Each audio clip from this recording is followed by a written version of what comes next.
يلا بسم الله. السلام عليكم ورحمة الله وبركاته. بسم الله الرحمن الرحيم والصلاة والسلام على رسول الله صلى الله على آله وصحبه وسلم. رب اشرح لي صدري ويسر لي أمري واحلل عقدة من لساني يفقهوا قولي. أما بعد.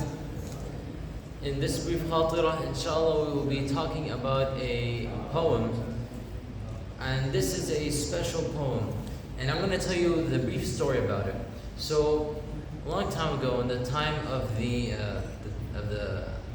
Khalifa in an empire, in the Khalifa, the Abbasid time, there were poets, and these poets, they would go and recite poets to the Khalifa, and the Khalifa, he really loved poems.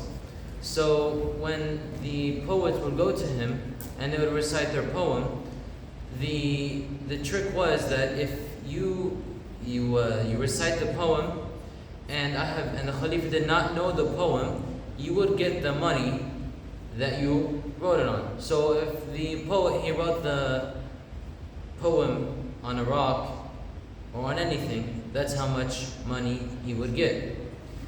So the poets, they would stay all night writing a poem for the Khalifa. And it's a fresh new poem that no one has ever heard. And when they would go to the Khalifa, they would recite it to him, and then after the poet is done reciting the poem, the Khalifa, he would say, "Oh, I already heard this poem before." So the Khalifa, to prove that, he recited it, and then if the poet didn't believe him, obviously, he would call one of the boys of the palace, and that boy, he would come and he would recite the poem as well. Then the Khalifa would call one of the maids of the palace to recite that same poem that no one ever heard before. And the poets are shocked, and this has happened to many poets before. So one time, Al-Asma'i, he heard about this story. He heard about what the Khalifa's trick was. So he decided to write a poem. And that poem is called Sawtu Safir Al-bulbuli. Now you might not understand it, but you will see how tricky it is. So it goes like this.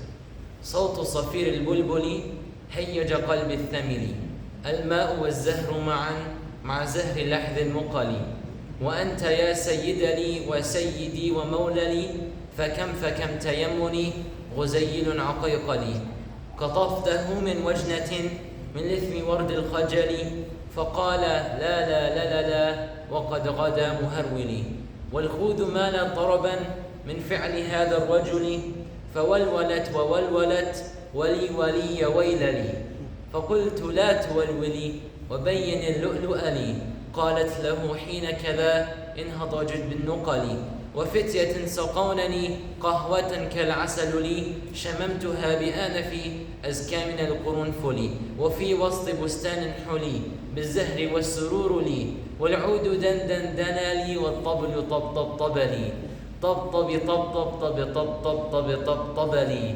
والسقف سق لي والرقص كالطابئ لي شوا وشاهش على ورقص فرجلي وغرد القمر يصيح مللا في مللي ولو تراني راكبا على حمار أهزلي يمشي على ثلاثة كمشية العرنجل والناس ترجم جملي بالسوق بالقلقلل والكل كعكع خلفي ومن حويللي لكن مشيت هاربا من خشية العقنقل إلى لقاء ملك معظم مبجل يأمر لي بخلعة حمراء كالدمدم لي أنا الأديب الألمعي من حي أرض الموصل نظمت قطعا زخرفت يعجز عنها الأدب لي أقول في مطلعها صوت صفير البلبل. And when the Khalifa, he heard this poem, he was shocked. So he called in the boy and he wanted to see if the boy knew this poem. And the boy did not know it. And so the Khalifa, as it's promised, he had to pay up Al-Asma'i. So Al-Asma'i, the Khalifa, he told Al-Asma'i, okay, bring the paper that you wrote it on. And Al-Asma'i, he would say, I didn't write it on paper. So the caliph, he would say, okay, then there's no prize. Instead, what did Al-Asma'i write it on? He wrote it on a huge pillar that required 4 soldiers, 4 men to carry it inside. And it was very heavy. So if the money were to be given to the Al-Asma'i, the empire would kind of go bankrupt. So what happened? What was the deal? Al-Asma'i said, okay, I know your trick, so you have to, in order for me not to take your money, you have to pay the poets before me their money, and you have to stop this scam. And that happened. Jazakumullahu khairan wa assalamu alaikum wa rahmatullahi wa barakatuh.